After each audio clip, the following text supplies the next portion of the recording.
ഏത് പാർട്ടിയിൽ പ്രവർത്തിച്ചാലോ ഏത് സംഘടനയിൽ പ്രവർത്തിച്ചാലോ ഒരൊറ്റ സയ്യിദിനെയും നമ്മൾ നിസ്സാരവൽക്കരിക്കരുത്.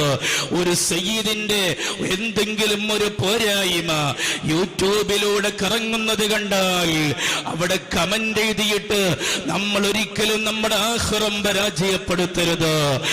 ഈ രൂപത്തിൽ എന്തെങ്കിലും ഒരു കമന്റ് എന്റെ തൂലിക കൊണ്ട് ഞാൻ എഴുതി കഴിഞ്ഞാൽ, എന്റെ സ്റ്റേജിൽ വെച്ചുകൊണ്ട് ഏതെങ്കിലും ഒരു സയ്യിദിനെതിരെ ഞാനങ്ങ് സംസാരിച്ചു കഴിഞ്ഞാൽ, ഹബീബ് മദീനയിൽ കിടന്ന മദീനയുടെ രാജാവ് ഖബറിൽ കിടന്ന് വിഷമിക്കൂ.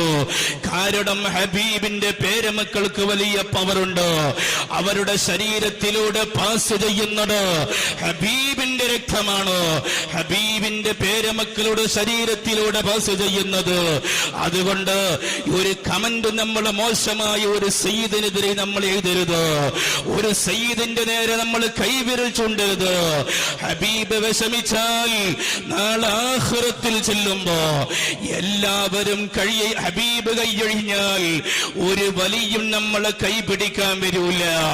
ഒരു ഹാജാതകളും നമ്മളെ കൈപിടിക്കാൻ വരൂല. എന്റെ സയ്യിദിനെ നീ താറടിച്ചില്ലടാ, നിന്നെ ഞാൻ കൈയൊഴിഞ്ഞു എന്ന് ഹബീബ് കൈയൊഴിഞ്ഞാൽ ആ കൈയൊഴിഞ്ഞപ്പെട്ട വ്യക്തിയെ ഏറ്റെടുക്കാൻ പിന്നെ ഇവിടെ ഒരാളും വരികയില്ല. മഹാനായ